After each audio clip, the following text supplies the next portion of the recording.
வணக்கம் தோழா.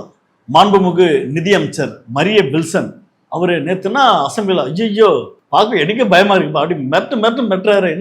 என்ன பார்த்தா எப்படி தெரியுது? என்ன கேலி கிண்டல் பண்றீங்களா? நான் யார் தெரியுமா? என்கிட்ட மோதிர வேலை வச்சுக்காதீங்க அப்படின்னு சும்மா கொந்தளிக்கிறாரு. ரவுடியும் மாறிட்டாரு. என்னன்னா கையில கத்தி எதுவுமே இல்ல, எல்லாம் வச்சுக்கான் பொருளை தீக்கப்பட்டு அப்படி ஒரு மாதிரி ஒரு சம்பவம் பண்ணிருப்பாரு நினைக்கிறேன். இல்ல மரிய வில்சன் ஏன் இப்படி கோவப்பட்டாரு? அதுக்கு என்ன காரணம்? அப்படி என்ன டிஎம்கே கேள்வி கேட்டவர் கோவப்படுத்துறாங்க அப்படின்றத பத்தி தான் இந்த வீடியோல பார்க்க போறோம். வாங்க வீடியோக்குள்ள போவோம். அதாவது நம்முடைய நிதியமைச்சர் இருக்கிறார்ல மரிய வில்சன், அவருடைய ஹிஸ்டரி என்னன்னு உங்களுக்கு கண்டிப்பா தெரியும். அதாவது அவருடைய ஜேபிஆர் காலேஜ் இருக்குல்ல, அவங்களோட மாமனார் கொடுத்த சொத்து நினைக்கிற அந்த சொத்துல உருவாக்கின காலேஜ் இருக்குல்ல, அந்த காலேஜ் வெளியில ஒரு ஆர்ச், அந்த ஆர்ச் கட்டும் போது நைட்டா எனக்கு இமிடியேட்டா அந்த ஆர்ச் வேணும் அப்படின்னு சொல்லி நார்த் இந்தியனை கோபப்படுத்தி அந்த ஆர்ச்சை கட்டப்பட்டு அந்த ஆர்ச்சை அப்படியே பார்த்தா மறுநாள் பார்த்தா சரிஞ்சு விழுந்தது. அந்த சரிஞ்ச விழுந்ததுல பார்த்தோன்னா நார்த் இந்தியன் பல பேர் இறந்துட்டாங்க. இறந்ததுக்காக நிதியா எதனா காசு தாங்க அப்படின்னு பாதிக்கப்பட்டவர் கேட்கும் போது என்னது காசு யாரை பத்தி யாருன்ற கேட்கிற அப்படின்ற மாதிரிலாம் நிறைய செய்தி இருக்கு. அதையும் தாண்டி இவர் கட்சிக்கு வரது முடியும் பார்த்தோன்னா உருட்டுக்கட்ட ரவுடி மாரி ஒரு கம்பை எடுத்துன்னு சும்மா எடுத்து ஒரு வீட்டுக்குள்ள பூந்து அடி உடைக்கிறாரு. ஒரு பெண்ணுன்னு கூட பார்க்காம போட்டு மண்டியை போட்டு பொழகிறாரு. ஆனா இவர் தான் பார்த்தோன்னா இன்னைக்கு தமிழ்நாட்டோட நிதி அமைச்சர். அதாவது நம்ம விஜய் சார் பார்த்து தேர்ந்தெடுத்தார். எப்படியே ரவுடியவன் முள்ள மாதிரியவன் முடிச்சு வைக்க அப்படின்னு பார்த்து தேர்ந்தெடுத்துல நம்ம மரிய வில்சன் தான் தேடி கண்டுபிடிச்சாரு. அதாவது ஜல்லாடியா சலிச்சு கொண்டு நிப்பாட்டினாரு. இவர் இன்னைக்கு நிதி அமைச்சரா பார்த்தோன்னா நிறைய பார்த்துருப்பீங்க. அசம்பிளில என்ன மாதிரிலாம் காமெடி பண்ணிக்கிறாரு. என்ன மாதிரி காமெடி பண்றாருன்னா, ஏங்க தமிழை தப்பா படிச்சாலும் ஓகே, நம்பர்ஸ் அதை தப்பா படிச்சுக்கிறாருங்க. 7,5885 எண்ணெயாறு, பாலாறு மற்றும் தாமிரபரணி வைப்பாறு குறிவீடுகளை அனைவருக்கும் சம வாய்ப்பினை வழங்கி 40,041 40,012 9,000 3,300 4,000 என்னங்க இது? அப்ப ஒரு நிதி அமைச்சர் ஒரு நம்பர்ஸே கவுண்டிங் சரியா சொல்ல மாட்டாருன்னா அவர் நிதியில எப்படிங்க எழுதிருப்பாரு? இல்ல யார் எழுதி கொடுத்தாங்கன்னு தெரியல. அப்ப இந்த மாரி ஒரு ஆளை தான் பார்த்தோன்னா நிதி அமைச்சரா உருவாக்கி இன்னைக்கு மக்கள் ஓட்டு போட்டு இவர் நாட்டுக்கு நிதியை சும்மா சூப்பரா பண்ணி கொடுத்துருவாருப்பா அப்படின்ற ஒரு நம்பிக்கையில உட்கார வச்சுக்கிறாங்க. என்ன வந்த பட்ஜெட்ல பார்த்தோன்னா எஜுகேஷன்ல பார்த்தோன்னா நிதியை குறைச்சிக்கிறாங்க. அதாவது மக்கள் ஃபியூச்சருக்கு என்னெல்லாம் தேவையோ அதுல எல்லாம் பார்த்தோன்னா நிதியை குறைச்சு வேற எது தேவையில்லாதெல்லாம் பார்த்து நிதியை தூக்கி விட்டுருக்காங்க. ஆனா பார்த்தா இவர் தான் நிதி அமைச்சர், சும்மா நிதி அமைச்சர்ல புலி அப்படின்னு சொல்லி பில்டப் பண்ணிக்கிறாங்க.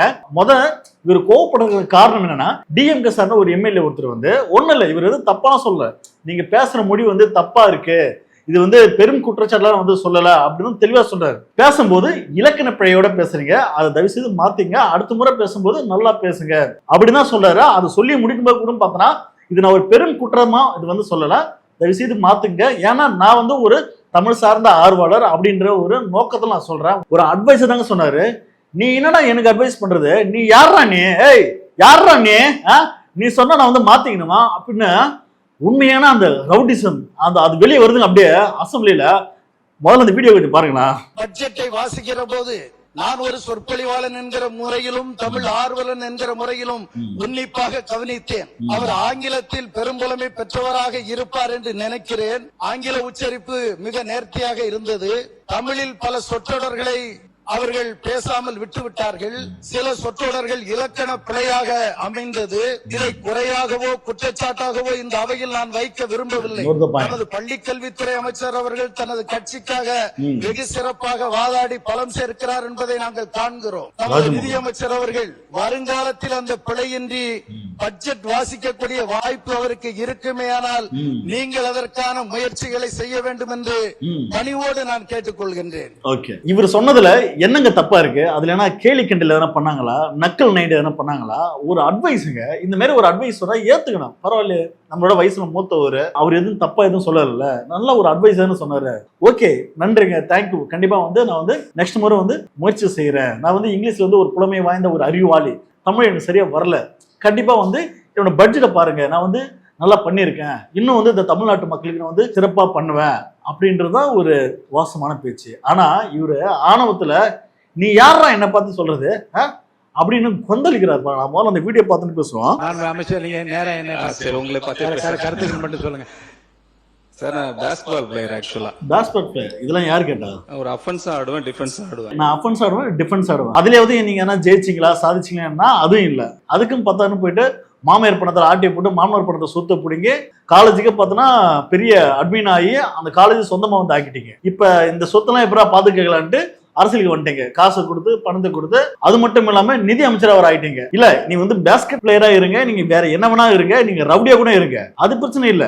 இங்க அசம்பிளியில பேசும்போது தெளிவா பேசணுன்றது ஒரு அட்வைஸா ஒரு கோரிக்கை வச்சது என்ன தப்பு இருக்கு? நீங்கன்னா அவ்வளவு சூப்பரா பேசுறீங்க, காது கொடுத்து கேட்க முடியுதா? நீங்க பேசுறதை எடுத்து பாருங்களா. நீங்க சின்ன குழந்தைங்க 1ஆம் கிளாஸ் படிக்கிற குழந்தைங்க கூட அழகா சொல்லும். நீங்க என்ன பேசுறீங்க?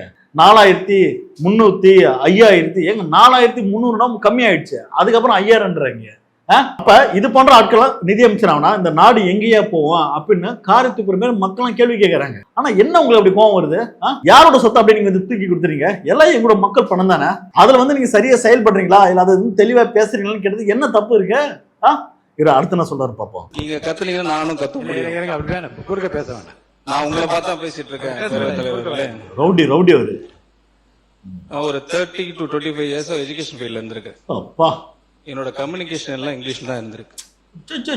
இப்போ இந்த மாமன்றத்துல அவர் சொன்ன மாதிரி கொஞ்ச நாளாகவே உருவ கேலி பண்றது, ஜாதி ரிலேட்டடா பண்றது, பெண்கள் ரிலேட்டடா பண்றது, மொழி ரிலேட்டடா வந்துட்டாங்க.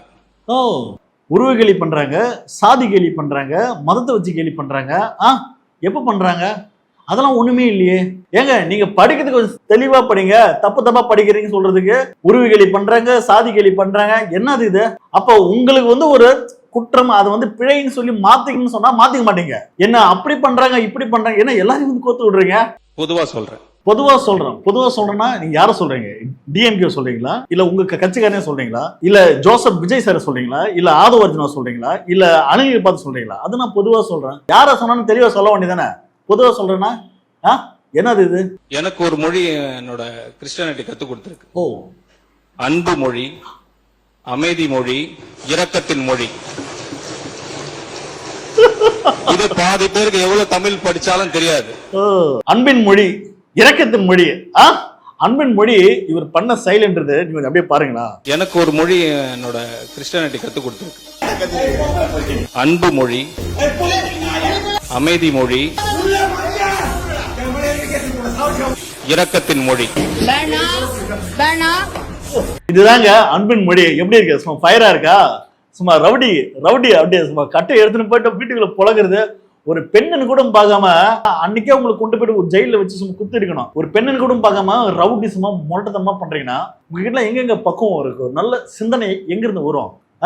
போதையை போட்டு சும்மா கட்டையை கொண்டு போய் வீட்டுக்குள்ள போயிட்டு அந்த பொண்ணு கதறுது. அப்ப ரவுடியா அப்படின்னு மக்கள் ஒரு கேள்வி வருதா? அப்புறம் என்ன சொல்றாரு? இரக்க மனம் கொண்டவரா நீங்க?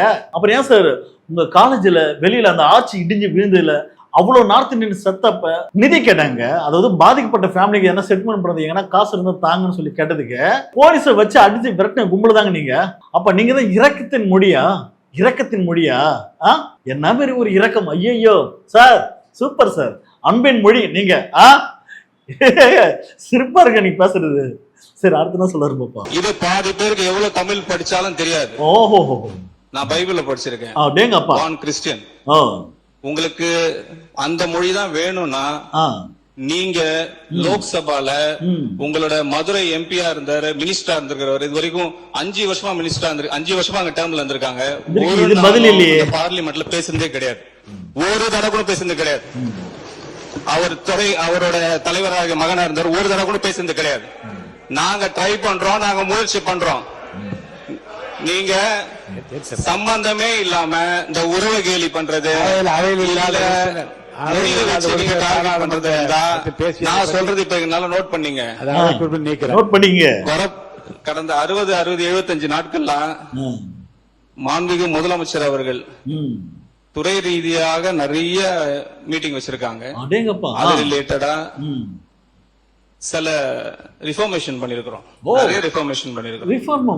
இப்போ கிட்டத்தட்ட பாத்தீங்கன்னா ஒரு 70 நாட்கள் முன்னாடி இருந்ததும் இப்ப இருக்கிற நிலைமை என்டையர் டிஃபரன்ஸ்.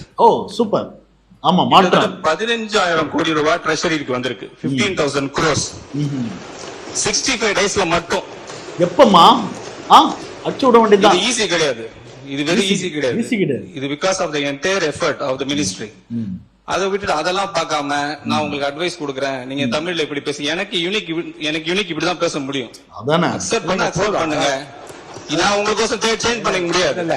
நான் இப்படிதான் பேசுவேன். மக்கள் புரிந்து கொள்ளுகிற வகையில் நீங்கள் நன்றாக தான் பேசினீர்கள். அதோட பிரச்சனை முடித்து பேரவைத் தலைவர் லைட்டர் வெயின்ல எடுத்துக்கோங்க. இல்ல பெரிய பிரச்சனை பண்ணக்கூடாது. ஏன் ஸ்டைல் இதுதான். அவருக்கோசம் மாத்திக்க முடியாது. எல்லாருக்கும் மாத்திக்க முடியாது. அதானே இல்ல மாண்பு உறுப்பினர் உட்காருங்க. மாண்பு அமைச்சர் கேலி பண்றீங்களா? நிதி அமைச்சர் கேலி பண்றீங்களா? யார் விட்டு மைக் சார் இது? சார் நீங்க அங்க வந்து உட்கார்ற சேர் இருக்குல்ல, அந்த மைக் இருக்குல்ல, அந்த மைக் உடஞ்சிச்சுன்னா அது எங்களோட வரிப்பண காசு. உங்க கோவத்தெல்லாம் கொண்டு போய் நீங்க அசம்பிளி காட்டாதீங்க சார். என்ன சார் இப்படி கோவப்படுறீங்க?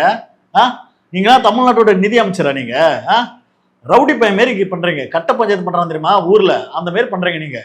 ஸோ மைக் வச்சு டமான்னு போறீங்க. எவன் வீட்டு மைக் இது? எங்களோட காசு வரிப்பணம். எங்க வீட்டு வரிப்பணத்துல வாங்கின மைக்கையும் எங்க வீட்டு வரிப்பணத்துல கட்டின அசம்பிளி சட்டசபையும் நீங்க வந்து உடைப்பீங்களா போட்டு?